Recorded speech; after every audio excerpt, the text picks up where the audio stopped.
Hi guys, my name is lelasophia. I am an artist and fine jewelry designer. If you like contemporary fine jewelry, if you like luxury handbags, all things New York City and art, then I have some fun videos for you. I'm so excited to announce an entire new category on lelaSophiaJewelry.com. I'm going to go over and explain the newest edition of lelasophia jewels. First and foremost, if you guys are new here, thank you so much for tuning in. I can't wait to see you in all of my future videos. Make sure that you like this video, subscribe to my channel, follow me on Instagram at lelaSophiaJewelry. I put out videos 3 days a week, and so I cannot wait to see you guys in the next one. Guys, I am so excited. I was about to say, I think this is only the second time that I've added an entire new category, literal menu drop-down item on lelaSophiaJewelry.com.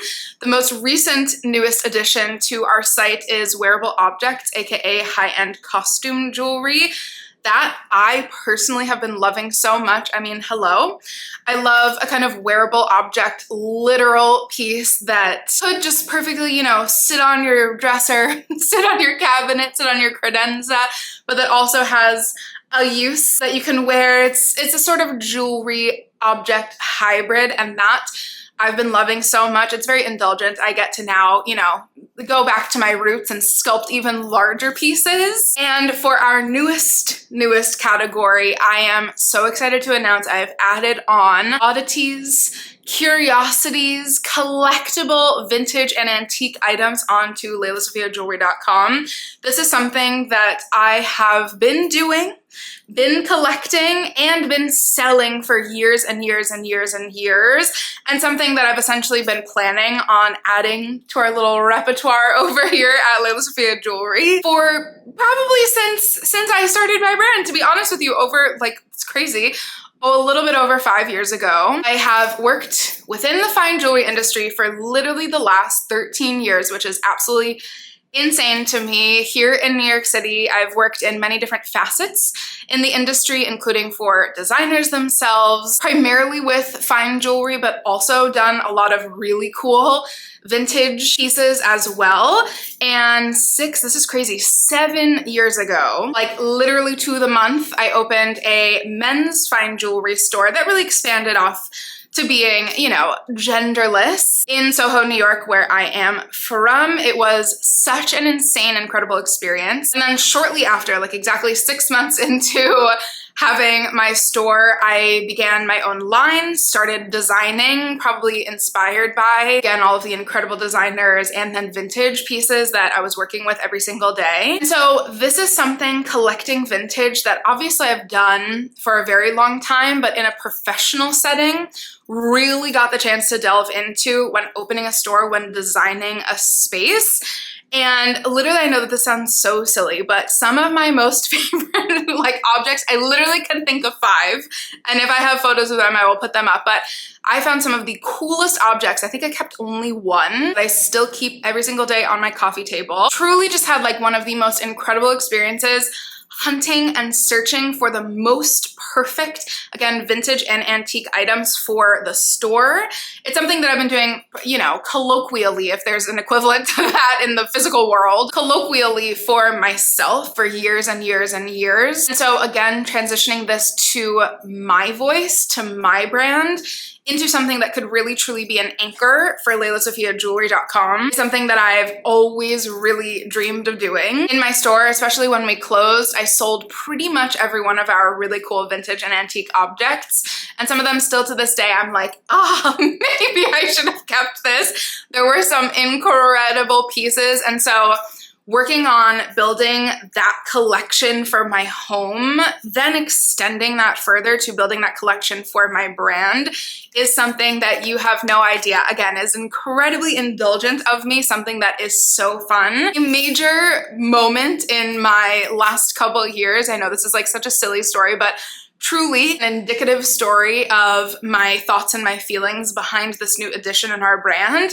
2 years ago, yes, it's like an incredibly stressful thing, purchasing an apartment, especially in New York City, especially in a co-op, okay? And yet for some reason, I was pretty like cool, calm, and collected the entire way, packed up my things for months, to be honest with you. I was like, when I get the go ahead, I will be ready, okay? I swear to God, it was not until 2 days before I actually physically left my house that I started packing up all of my little curiosities, all of my personal objects, all of the antique and vintage items that I've been collecting for years and years and years. As soon as all those things were in boxes, I literally had a full panic attack, no joke. Started crying, freaked out, because literally I had no idea the magic, and I know this sounds so stupid, but it's really like, it's not a defining moment, so let's not be dramatic, but like a literal memorable moment for the rest of my life, because yes, a space is cool. You can find a home that you like. You can find furniture that you like. I didn't understand the weight of all of these beautiful little, as I'm looking around at my home, at my own, all these beautiful little objects hold. And to that, I will never forget, because I was like, never again will I think it's frivolous of me to go to an estate sale and buy some random brass plate that I just found the other day. Never again will I go hunting in a different country or in a different state or whatnot and think that I'm silly for wanting to buy this vintage French bird bottle opener that literally saves me when I have an Orangina in my kitchen, okay? Never again will I overlook these little items, because it is those little items that actually make your home. I remember feeling so starkly bare, so starkly, I don't know, like you kind of feel like robbed of your things if they're not all around.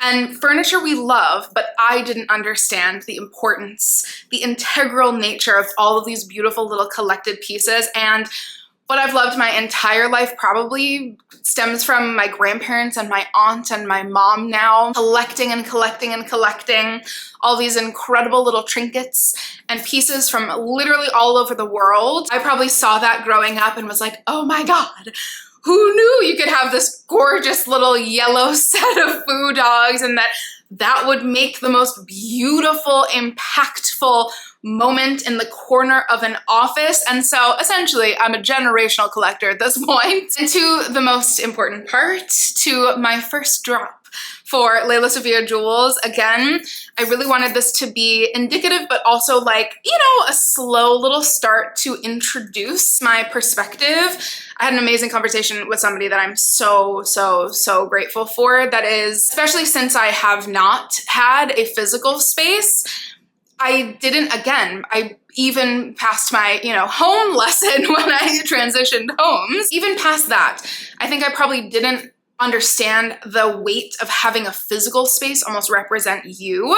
When I had a store, it felt so much more organic to sell my pieces. It felt so loving and organic, and it felt like I could create this whole little world for random strangers off of the street to walk into, and immediately you understand the vibe. Again, because of all these little pieces, because of the paint color, because of what the floors look like, because of the cases, because of everything else around whatever the tiny little piece of jewelry is that you're looking at, everything anchors you so deeply into that experience. And just having a business online, especially if you're not your amazing selves and aren't watching my channel every week, having a space online can be like very metaphysical and a little bit boundaryless. And so I think that in a really cool way, these pieces can almost anchor, again, I think I repeated the same exact sentence multiple times, but anchor my perspective.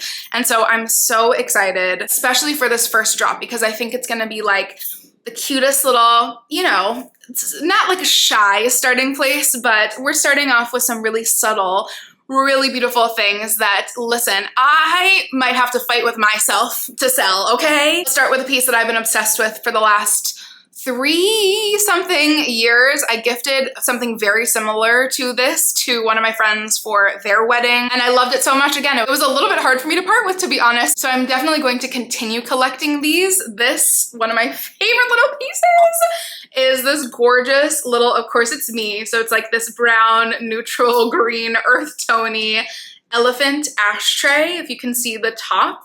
This is one of my favorite pieces. Again, I didn't necessarily plan on having a color scheme for the first drop or having a theme, and all of a sudden that's how I was like, okay, no, this is important to release, because all of a sudden seeing all of my items out as I was photographing them, I was like, there's a whole theme here, okay? So you'll be seeing lots of browns, lots of greens, lots of really muted tones, and if you know my home, then, you know, we can roll our eyes at the consistency, okay? Let's spin it in a positive way. So this is, I'm just picking 3 items, not to spoil the whole drop, but just to show you my 3 favorite items currently. Okay, this next one I just found, and just FYI, this is just the beginning, okay?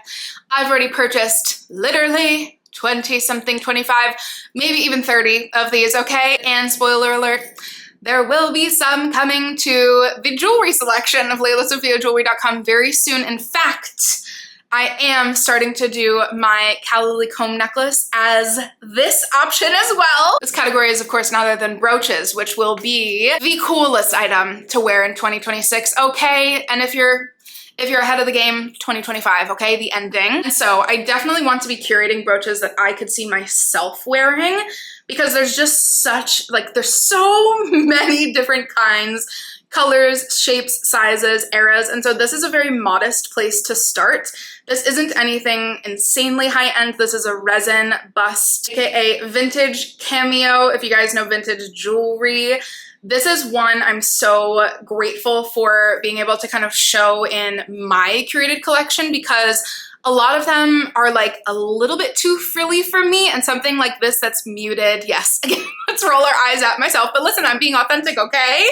One that is muted, one that is monochromatic, one that you have to kind of come up close to see the details of is the perfect piece for me to add in our first drop. And if you know me, you know that I love, love, love, love a little bust, okay? There still is a vintage bust that I sold when I was closing my store that I may, like, you know, occasionally shed a tear that I don't know why I didn't keep it for myself. I was really determined to sell absolutely everything.